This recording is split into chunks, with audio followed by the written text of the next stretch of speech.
L'identité, c'est devenu le centre autant un centre politique, un centre de préoccupation sociale, mais un centre de psychologie individuelle, un centre, un focus de développement personnel. C'est rendu que la priorité, c'est le développement de l'identité.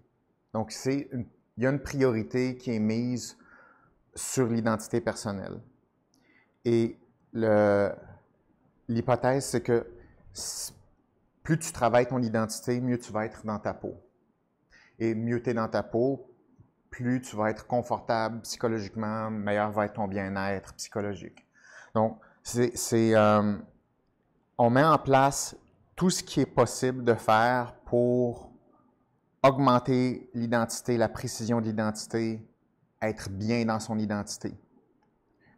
Si tu m'avais dit, il y a plusieurs années, est-ce que c'est important l'identité? Je dirais, ben oui. Qu'est-ce que tu as d'autre que toi-même? C'est-à-dire, toi, c'est ton identité. Mettons, on pourrait dire ça. Bon, donc c'est important. OK.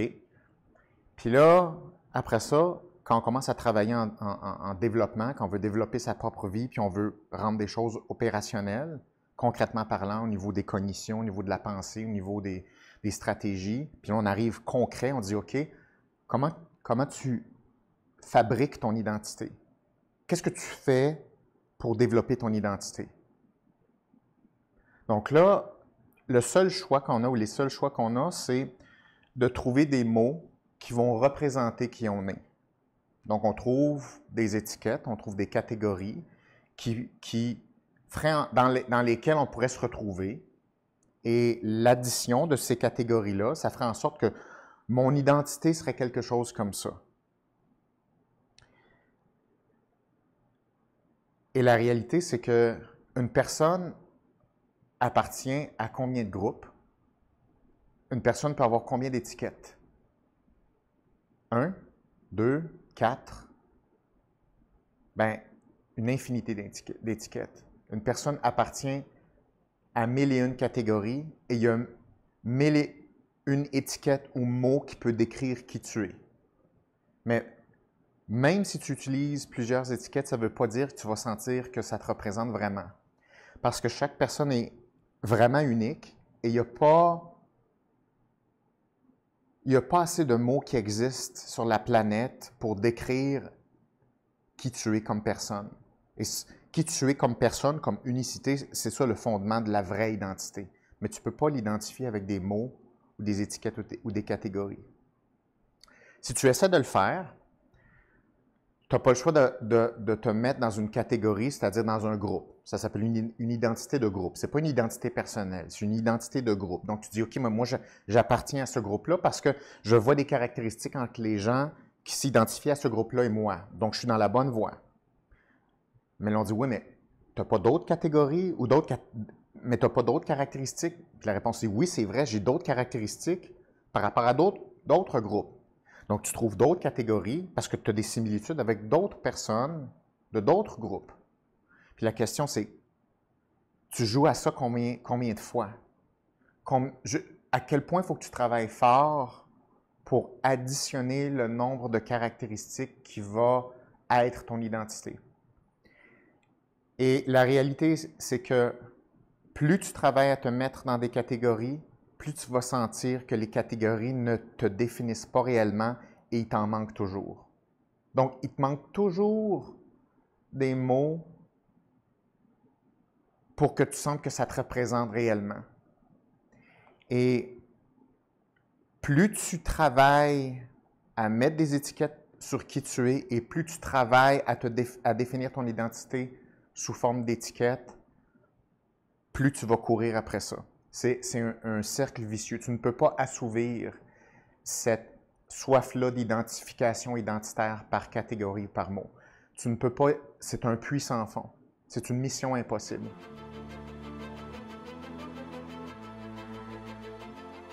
Ça, c'est une bonne question. C'est quoi l'identité? Ce n'est rien de précis. C'est flou. N'importe quel concept flou et émotionnellement chargé est toujours dangereux. Parce que ça veut dire qu'on s'attaque à non seulement quelque chose qui est flou, mais qu'on ne comprend pas vraiment, mais on met de l'énergie pour essayer de s'associer à ce concept-là. On met de l'énergie pour essayer d'obtenir ce concept-là, de s'en rapprocher, de le maîtriser, alors qu'on ne sait pas exactement ce que c'est. Et c'est assez indéfinissable. Donc, l'identité, c'est un thème flou. Est-ce que ça veut dire que c'est un thème qui est inutile? Ce n'est pas un thème inutile. Ce n'est pas inutile. Mais ça dépend de la façon dont on se sert du thème qui est l'identité pour organiser nos actions, nos investissements, nos priorités dans la vie. Si on voulait faire souffrir quelqu'un par exprès, je l'inciterais à poursuivre un objectif flou et inatteignable. L'identité est précisément cet objectif-là, flou et inatteignable.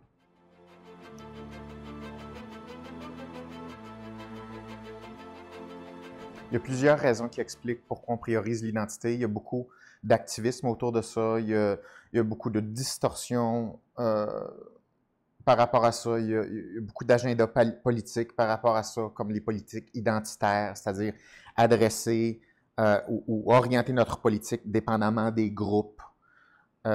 Mais le focus sur l'identité, c'est un système de défense de retrait. C'est-à-dire, si tu sens que tu n'as pas le contrôle sur tes comportements, sur tes objectifs, sur tes actions, si tes buts ne sont pas clairs, si tu ne sais pas comment t'orienter dans le monde, le premier réflexe, ça va être un repli sur soi. Puis le premier réflexe ou le premier symptôme du repli sur soi, c'est la préoccupation sur qui tu es. Mais c'est une réaction de défense face au flou, face à la confusion.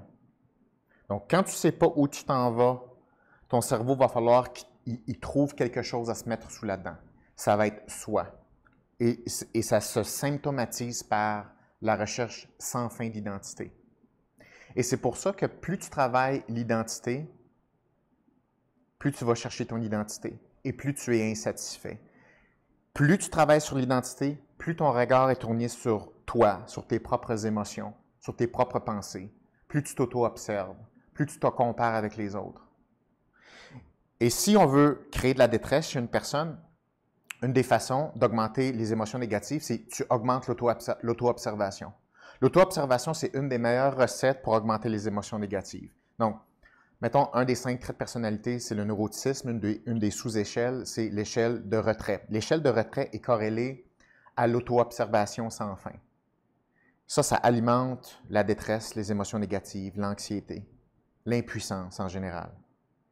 Donc, plus on focus sur l'identité, plus on augmente la préoccupation de l'auto-observation, plus on augmente le focus sur décortiquer qui on est, de mettre des mots sur qui on est, de se classer dans des catégories, de mettre des étiquettes sur qui on est. Tout ça, ça augmente l'auto-observation, ça augmente les émotions négatives. Et le problème, c'est que ça ne fonctionne pas parce que l'auto-observation, c'est une forme d'obsession. C'est sans fin. Donc, plus tu t'attaques à quelque chose qui est sans fin, plus tu augmentes ton impuissance. Donc, plus tu augmentes ta détresse. Donc, l'identité ne devrait pas être un but. On ne devrait pas parler de ça vraiment. On ne devrait pas en faire une priorité. On ne devrait pas mettre ça de l'avant. Tout simplement parce que si ça devient une priorité, ça revient à faire la promotion de l'auto-observation des émotions négatives et de la détresse. Donc, c'est impossible de s'en sortir avec l'identité. Ce n'est pas un concept qui est viable.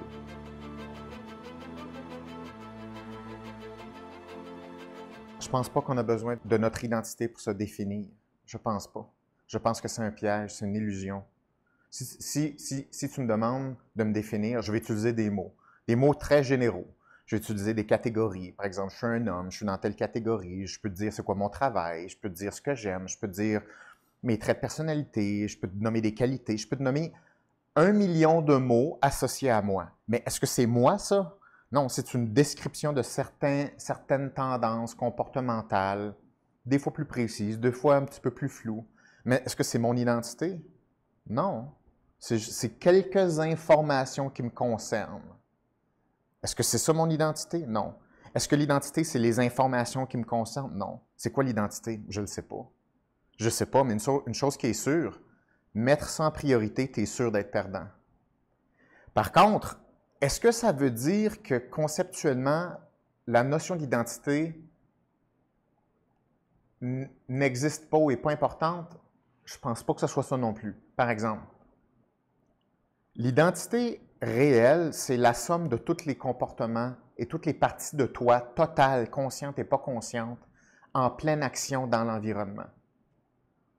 Et cette identité-là, qui se révèle par des comportements internes, externes, en interaction avec les autres, c'est quelque chose qui bouge à chaque instant. Donc, non seulement ce n'est pas une série de catégories de caractéristiques ou d'informations à propos de soi, mais c'est quelque chose qui bouge et qui est interactif avec l'environnement. Donc, ça, c'est une autre chose. Tu ne peux pas définir ton identité toi-même. Ça ne dépend pas de comment tu te sens aujourd'hui. Ce n'est pas une question de perception de toi-même dans l'instant présent. Ce n'est pas à toi de t'auto-définir. L'identité, c'est quelque chose qui est en relation avec l'environnement. Et par exemple, dans un contexte, il y a telle facette de moi qui va ressortir en interaction avec l'environnement.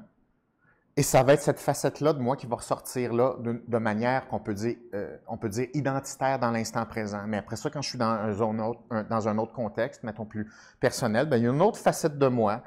Tout ça, ça fait partie de mon identité. Mais l'identité se négocie dans l'environnement. Ce n'est pas quelque chose que tu décides toi-même seul. Ça n'a rien à voir avec les pensées par rapport à toi. Ça n'a rien à voir avec tes propres catégories. Ça n'a rien à voir avec les caractéristiques que tu penses avoir. Et ça n'a rien à voir avec la façon dont tu te sens aujourd'hui. Zéro. Encore une fois, plus on renforce ces conceptions-là erronées de l'identité, plus ça augmente l'auto-observation et les émotions négatives et l'impuissance. Ceci est la recette de la détresse. Donc, la quête de l'identité, c'est une promotion de la détresse psychologique. Et jamais, jamais on ne doit mettre l'accent là-dessus. Est-ce que ça veut dire qu'on ne doit pas en parler? Non, on peut en parler, on peut avoir une discussion là-dessus, on peut jouer avec la notion, mais jamais ça ne doit être prioritaire dans le fonctionnement humain que de dire « je dois m'auto-définir identitairement pour pouvoir commencer à fonctionner ». C'est impossible. C'est un cercle vicieux qui broie tous les talents, les facultés, le potentiel d'une personne. C'est un puits sans fond. C'est la pire chose au monde, mettre le focus sur l'identité. L'autre chose, plus tu mets l'accent sur l'identité, plus tu crées de la séparation entre les groupes et plus tu crées de l'opposition entre les groupes. La promotion de l'identité, c'est non seulement la promotion de l'autodestruction d'une personne, mais c'est aussi la promotion de conflits intergroupes. Où est l'avantage exactement? J'en vois pas. Est-ce que ça veut dire qu'on ne peut pas utiliser des mots pour dire « oui, je peux faire partie de tel groupe ». Oui, on peut dire ça. C'est vrai qu'on fait partie de plusieurs groupes. Mais est-ce que c'est l'identité? Ce n'est pas une identité, ça. C'est un langage qu'on utilise pour se situer, comprendre certaines caractéristiques. C'est correct, mais ce n'est pas une identité. Et même si tu multiplies le groupe par 100, ça ne fait pas la superposition des 100 groupes une identité. Et la preuve, c'est qu'on ne sent jamais qu'on a les mains pleines. Il manque toujours quelque chose. C'est normal. C'est parce que la psychologie de l'identité réelle ne fonctionne pas par catégorisation. Premièrement, se sentir bien dans sa peau, ce n'est pas une question d'identité, c'est une question de cheminement. C'est une question d'être dédié à des tâches qu'on aime, qui ont du sens pour nous. Quand tu te lèves le matin puis il y a des missions qui sont importantes pour toi, tu es excité de faire des projets, tu as des défis à relever, tout ça, c'est ton identité. C'est unique à toi, c'est ça ton identité. Ton agenda reflète ton identité. Tes préoccupations, tes rêves, tes peurs, tes relations, comment tu tombes en amour, comment tu entretiens tes relations familiales, tout ça, c'est ton identité. Ça, c'est la vraie vie. Puis c'est vrai que c'est important. Et pourquoi les adolescents, par exemple, ont beaucoup besoin de l'affiliation, et en passant, les adolescents en manquent en ce moment, mais pourquoi ils en ont besoin, c'est qu'ils doivent pratiquer leur identité en interaction avec les autres. Donc, le groupe est important, mais ce n'est pas parce qu'ils ont besoin d'un groupe avec une étiquette. Ils ont besoin d'un groupe social avec qui ils peuvent pratiquer leur développement total identitaire, mais pas par catégorie. Donc, c'est correct être dans des groupes, c'est correct se sentir une partie d'un tout. Ça, c'est correct, ça. Tu veux sentir que tu fais partie de ta famille, de ton couple, de ton groupe d'amis, de ton groupe de travail, de tes équipes de travail, d'une société. Faire partie d'un tout, c'est très important. Mais faire partie d'un tout, c'est pas une étiquette. C'est pas un groupe. Un autre exemple qui montre l'échec de développer son identité avec l'utilisation de titres ou de catégories, c'est les groupes associés à des minorités sexuelles, comme LGBT. OK, LGBT, on a créé des catégories pour nommer des choses qui existent. OK, parfait.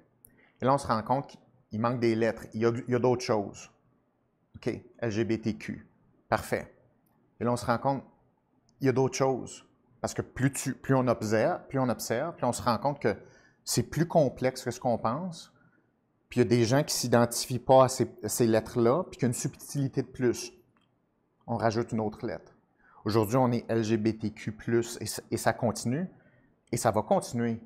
Et c'est normal que ça continue. C'est parce que c'est infini. Plus tu observes une caractéristique humaine, plus tu creuses dedans, plus on s'aperçoit que les catégories auxquelles on était habitué ne définissent même plus autant ce qu'on a besoin de définir. Donc, il faut rajouter des nouvelles catégories. Ce qui fait en sorte que les lettres continuent sans arrêt de s'additionner, et ça va continuer dans ce sens-là. Parce que la réalité est que c'est impossible catégoriser des humains qui s'auto-observent dans des groupes. Ça ne se peut pas. Il n'existe pas assez de catégories au monde pour définir les humains. Donc, c'est voué à l'échec. Tenter de trouver le nombre de catégories qui va faire en sorte qu'il va définir l'humanité, c'est impossible. Parce que plus on approfondit la connaissance de l'humain, plus on se rend compte que la diversité est presque infinie. OK, mais ça ne veut pas dire qu'il faut mettre des catégories dans tout et des lettres dans tout, puis des étiquettes dans tout. Tout simplement parce que c'est s'attaquer à l'infinité. Et s'attaquer à l'infinité, c'est alourdir un processus social qui n'a pas besoin d'être approfondi. Donc, il faut accepter le fait que l'identité humaine est une quête personnelle, 1. 2, une identité, ce n'est pas une identité de groupe, c'est une identité personnelle. Peu importe dans quel groupe tu t'identifies, tu es le seul et la seule comme ça au monde et dans l'histoire de l'univers. Donc, la réalité, c'est que nous sommes seuls dans notre propre catégorie et ça s'appelle l'individualité, ça s'appelle moi. Ça, c'est une bonne façon de concevoir l'identité, mais ça veut dire que toute ta vie, tu vas travailler à affiner et prendre conscience de qui tu es. Ça, c'est une bonne mission identitaire, mais c'est proportionnel à ta connaissance de toi, ta croissance personnelle, ta propre conscience. Et tout ça, c'est en adéquation avec tes actions, tes intentions, tes projets, tes rêves. Et ça, c'est une belle façon de voir l'identité, mais c'est un mouvement personnel, l'identité. C'est pas des catégories. Et plus on va dans les catégories, non seulement on alourdit les processus d'identité, on alourdit, on augmente les chances de conflit, carrément.